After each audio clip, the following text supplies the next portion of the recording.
Bueno, iglesia, ya estamos en una parte muy linda que nos corresponde en esta reunión y que tiene que ver cuando juntos reflexionamos en la palabra del Señor. Así que desde ya yo no quiero perder ni un minuto porque no son muchos los que tengo. Quiero invitarte a que vayas a tu pieza, a tu comedor, no sé, a un lugar donde puedas estar más tranquilo y tomar tu Biblia. Tomar tu Biblia porque vamos a leer algunos pasajes bastante profundos y quiero que puedas en lo posible tenerla. Si no la tienes, quédate con lo que te voy a leer y si no, bájala en tu dispositivo, que siempre es bueno leer la palabra del Señor. Como ya saben, estamos en el mes donde trabajamos la serie Una Iglesia que Acompaña. Y el día de hoy quiero compartir con todos ustedes un mensaje que va en esta misma dirección. Pero antes permíteme introducir con lo siguiente. Ponte en esta situación. Imagina que vas al concierto de tu vida, a ver al artista o grupo musical que más te ha gustado toda la vida, desde pequeño. Y vas y quieres cantar las canciones, escuchar canciones nuevas, compartir la experiencia, ver a tu artista de lejos, vivir ese lindo momento. Pero mientras estás en eso, el artista detiene el show, toma el micrófono y dice tu nombre. Te llama y como si eso fuera poco, dice, esta noche quiero ir a tu casa. La pregunta es, ¿qué te pasaría a ti? A muchos le daría un infarto probablemente en el mismo lugar. Pero algo de eso, y guardando las proporciones, sucede en la Biblia. Y la verdad es que sí, hay una historia que tiene estas características. Y en el día de hoy quiero que la podamos revisar. El mensaje de este día domingo se llama Buscadores de Jesús. Así que anda conmigo, por favor, al Evangelio de Lucas. Lucas capítulo 19. Y te quiero invitar a leerlo. Es una historia muy bonita, muy conocida, inclusive por los niños. Le preguntaba a mi hija si es que se sabía esta historia y hasta ella, que tiene 6 años, ya se la sabe. Lucas capítulo 19, del versículo 1 al 10. Y esto es lo que dice. Voy a leerla en la versión La Palabra para Hispanoamérica. Claramente la historia de Zaqueo, así que no te pierdas nada. Jesús entró en Jericó e iba recorriendo la ciudad. Vivía allí un hombre rico llamado Zaqueo, que era jefe de los recaudadores de impuestos y que deseaba conocer a Jesús. Ese dato importante, deseaba conocer a Jesús. Pero era pequeño de estatura y la gente le impedía verlo. Así que echó a correr y, adelantándose a todos, fue a encaramarse a un sicómoro. Es un árbol, para poder verlo cuando pasara por allí.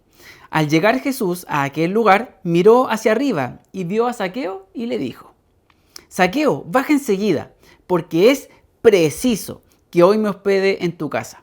Zaqueo bajó a toda prisa y, lleno de alegría, recibió en su casa a Jesús. Al ver esto, todos se pusieron a murmurar diciendo: este se aloja en casa de un hombre de mala reputación. Zaqueo, por su parte, se puso en pie y, dirigiéndose al Señor, dijo: Señor, estoy decidido a dar a los pobres la mitad de mis bienes y a devolverlo 4 veces más a los que haya defraudado en algo. Paréntesis, a los que haya robado. Entonces Jesús le dijo: hoy ha llegado la salvación a esta casa, pues también este es descendiente de Abraham. En efecto, versículo final, el Hijo del Hombre ha venido a buscar y salvar lo que estaba perdido. Es un relato muy bonito, muy profundo, que probablemente lo sepamos de memoria. Hemos visto muchas imágenes, dibujitos de esto, pero yo te quiero invitar a que pongamos freno y miremos con detalle y detención qué es lo que nos quiere mostrar esto a nosotros el día de hoy. Primero, indicar que este relato está situado en los evangelios, pero no se encuentra en ningún otro que no sea en el evangelio de Lucas. Y Lucas lo sitúa de una manera muy interesante. Si uno lo ve de manera más ampliada y se aleja un poco del texto bíblico, va a ver que justo la historia anterior, es decir, en el capítulo 18, encontramos también una historia similar, con elementos similares. Hablamos de el joven rico. Hablamos de un joven que tenía mucho dinero y aquí hablamos de un recaudador de impuestos que también tenía mucho dinero. Deja ese dato ahí porque no lo perdamos de vista en la construcción de este mensaje. ¿Esto en qué lugar sucede? En Jericó. Dato cultural, es una de las ciudades más antiguas del mundo. De hecho, ya en la Escritura nos muestra en el Antiguo Testamento que se empieza a nombrar esta importante ciudad. Ciudad que tenía un comercio muy relevante, una actividad comercial que estaba en un punto central de camino a Jerusalén, que era hacia donde se dirigía Jesús. Y este personaje, que era bajo de estatura, Zaqueo, tenía una característica, no solo que era bajo de estatura, sino que era jefe de los recaudadores de impuestos y tenía mucho dinero, o mejor dicho, por lo tanto, tenía mucho dinero. Ese trabajo, y ustedes bien lo saben, de recaudador de impuestos, podríamos decir hoy día casi sin problema, era un ladrón de cuello y corbata. Su trabajo era literalmente, para muchos historiadores, estafar a las personas. Cobrabas esta suerte de impuestos aduaneros y los cobraba con la venia del Imperio Romano. Él era un judío de nacimiento, así lo dice el texto al final, el versículo 9. Y con todo eso se transformó en un traidor para los judíos para trabajar para el Imperio Romano. Entonces nadie miraba con buenos ojos a los recaudadores de impuestos. Tanto así que las Escrituras nos muestran que cuando habla de los pecadores, tiene un segmento especial para ellos. Dice los pecadores y los recaudadores de impuestos. O sea, tenían un segmento aún para ellos más bajo o de menor valor. Y ahí estaba Zaqueo. La característica de Zaqueo en esta historia es que quería conocer a Jesús. Era un buscador, literalmente un buscador. ¿Qué sucede con Jesús? Lucas sitúa esta historia justo antes de lo que es la pasión, muerte y resurrección de Jesús. Entonces es una historia bastante significativa. Estamos hablando de la etapa final del ministerio de Jesús aquí en la tierra. Por lo tanto, Jesús ya era bastante conocido por aquel entonces. Eso nos lleva a pensar, y el texto así lo demuestra, que grupos importantes de personas iban con Jesús, acompañándolo de ciudad en ciudad, su grupo más cercano de discípulos y también otros seguidores. Entonces había mucha gente alrededor de Jesús y Jesús iba camino a Jerusalén.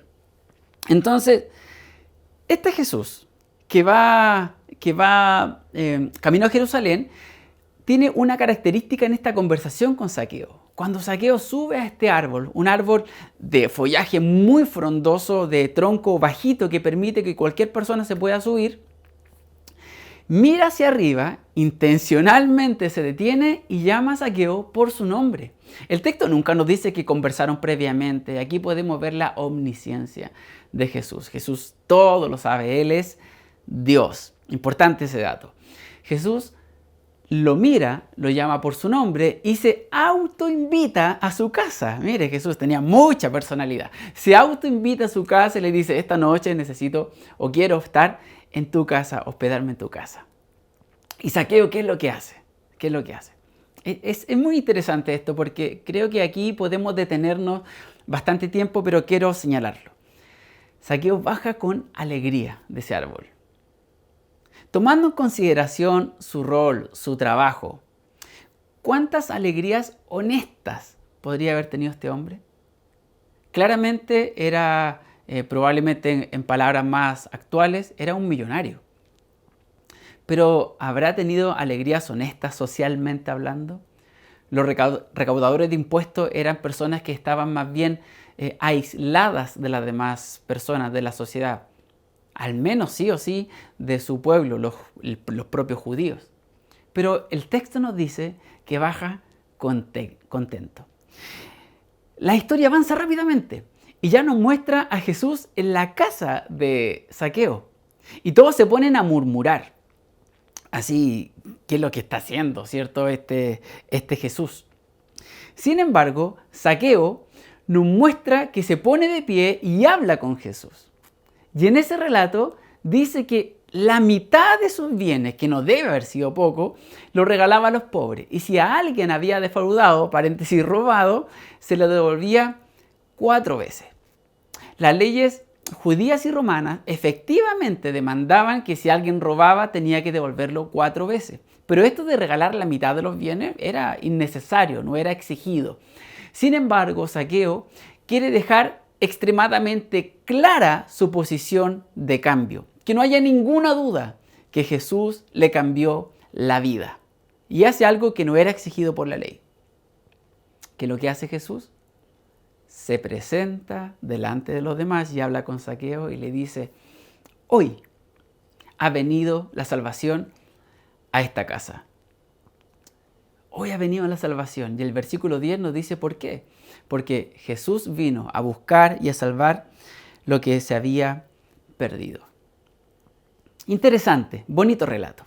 Pero ahora pongamos freno en esta historia, en esta conversación de Zaqueo con Jesús y miremos algunos detalles. Dijimos que el capítulo anterior nos hablaba de un joven rico, también un tema de riqueza, y Zaqueo también con un tema de riqueza.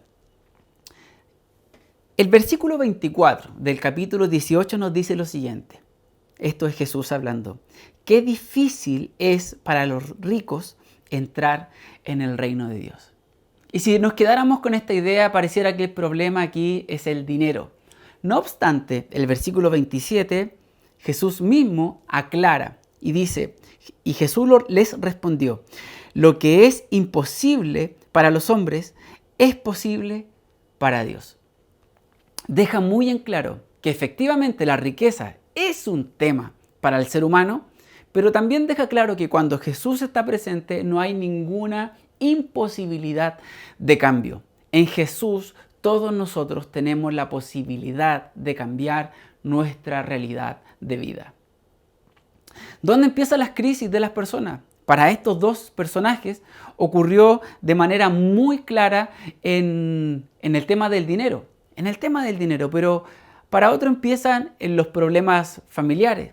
Para otro empiezan en alguna crisis personal o desde la oportunidad que alguien lo lleve desde su situación a otro lugar. En el caso de Zaqueo, su proceso de cambio, de transformación, ocurre por una necesidad de encontrarse con Jesús, de ver a Jesús. Y Jesús acoge esa realidad y se autoinvita a su casa. El tema del dinero, podemos ver que en estas dos personas es un impedimento para poder ser un seguidor de Jesús. Hoy día muchas personas probablemente no tienen el problema del dinero, aunque sabemos que hay gente que sí lo tiene, pero tienen otras cosas que no quieren soltar.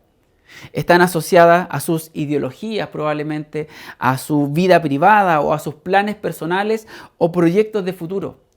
No obstante, cuando miramos la vida de Zaqueo, vemos la realidad que explicó Jesús, que para Dios no hay nada imposible. Y Zaqueo, ¿qué es lo que hace? Al encontrarse con Jesús, ve que nada de su vida pasada, nada de sus riquezas anteriores se comparaban con tener a Jesús. De hecho, hace eco la historia de esta parábola, de este hombre que va a un campo. Esto se encuentra en Mateo 13:44. Este hombre que va a un campo y se encuentra un tesoro. Y ese tesoro es tan grandioso que no tiene ningún problema en regresar a su vida, tomar su vida, venderlo, reducirlo a dinero. Las conexiones con las cosas quedan a un lado, con tal de ¿qué? De poder obtener ese tesoro que es aún mayor.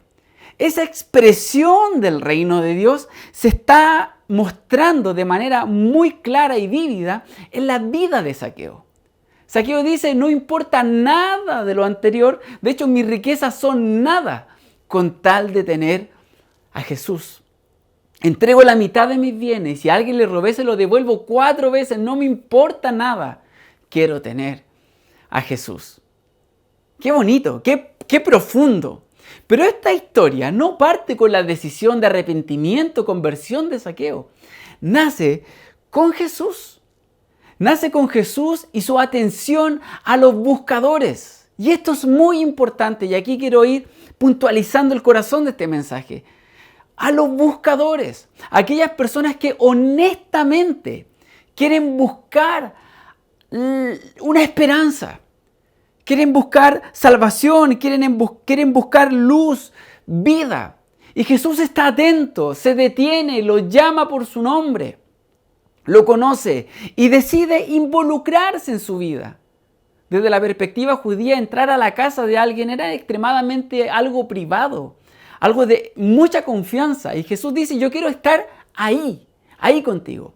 ¿Recuerdan que hace 2 semanas hablamos de Jesús como el acompañante de estos 2 personas camino a Maús? Vemos aquí de nuevo Jesús haciendo el mismo acto intencional de acompañar a alguien en su proceso de transformación.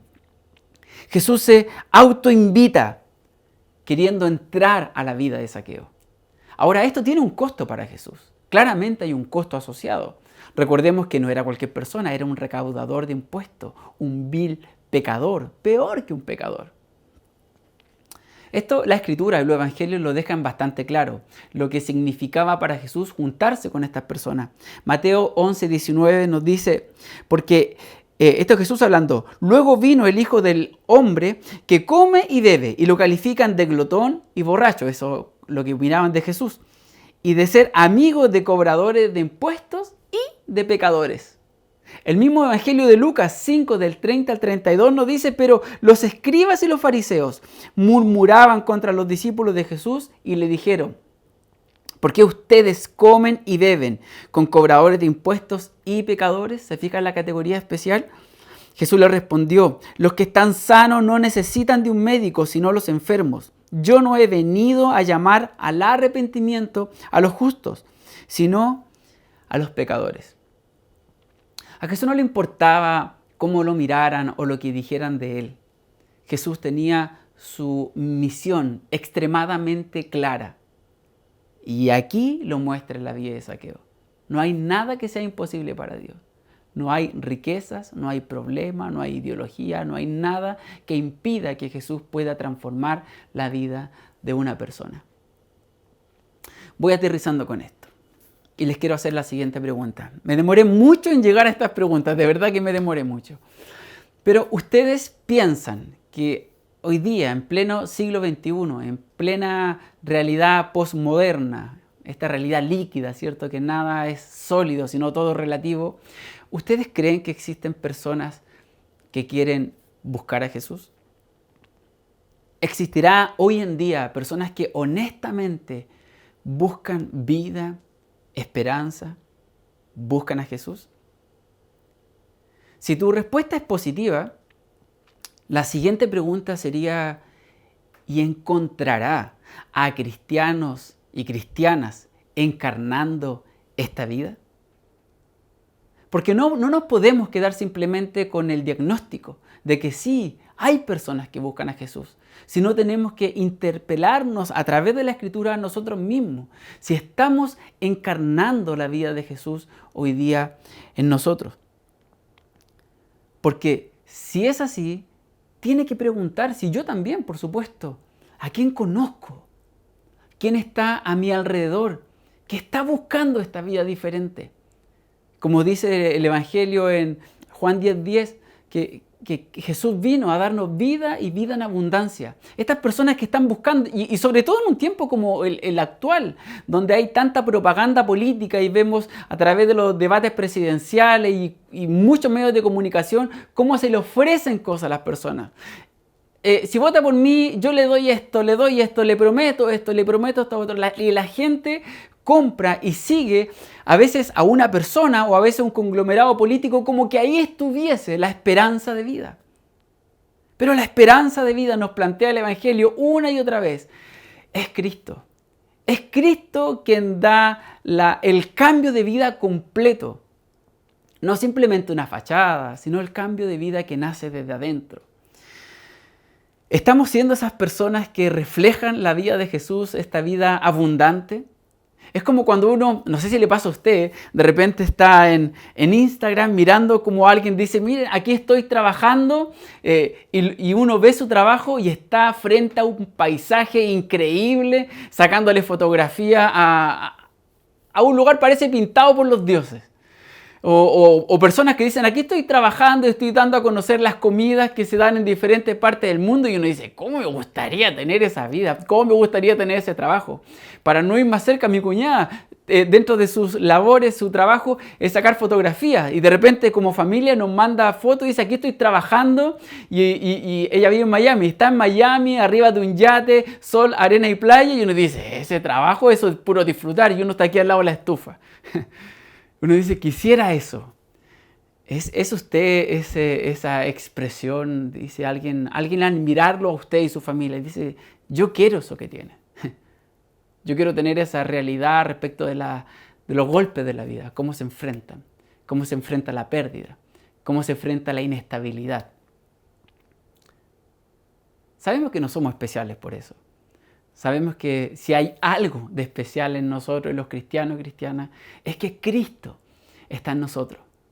Porque hay que ser súper claro en esto. Hoy día los buscadores de Jesús no van a andar subiéndose a los árboles para encontrarlo. Jesús ya no está en carne y hueso. Ese cuerpo no está. Pero el cuerpo que sí está es la iglesia. La iglesia es el cuerpo de Cristo. Y usted y yo tenemos que reflejar esa realidad el día de hoy. ¿Le parece? ¿Le parece que es un buen desafío? Primera de Juan 2:6, y cierro con esto, nos dice, los que dicen que viven en Dios deben vivir como Jesús vivió. Tenemos el desafío de, frente a los buscadores, estar atentos, reconocerlos y ser verdaderos puentes encarnacionales de la vida de Jesús y acompañarles en su proceso de transformación y dejar que el Espíritu Santo haga la obra de cambio y transformación en ellos, pero nosotros estar presentes, involucrarnos con ellos, compartir su vida. Y cuando digo ellos, son los que están a nuestro alrededor. Estos buscadores están en las redes sociales, buscando en qué creer. Están en su trabajo al lado de usted. Quizás son parte de su familia. Recuerde esto, no hay ninguna realidad que no pueda ser cambiada, transformada, si no está Jesús de por medio. Jesús es la clave de transformación para el ser humano. Todo es posible con Jesús. ¿Me acompaña a decir amén? Amén, amén desde casa. Así que yo lo invito a orar y que podamos dar gracias por este mensaje. Querido Dios, yo quiero agradecerte junto a mis hermanos y hermanas que me están viendo a través de este video. Gracias por tu palabra. Gracias porque nos invitas a estar con nuestros sentidos abiertos, nuestros ojos abiertos, para reconocer quiénes hoy día te están buscando. Y en ese proceso acompañarles hacia ti, hacia el camino correcto, hasta ese camino de verdad y vida. Yo te doy muchas gracias, Señor, por darnos la posibilidad de tener esta palabra, comprenderla, conocerla y también desafiarnos a nosotros mismos a través de ella. Ayúdanos, Señor, a ser esa iglesia que encarna la realidad de Jesús para estos cientos y miles de personas que hoy día te están buscando en completa honestidad. En tu nombre oramos, en el nombre glorioso de Jesús. Amén. Decimos amén. Un abrazo grande para ti y sigamos disfrutando de este bello culto.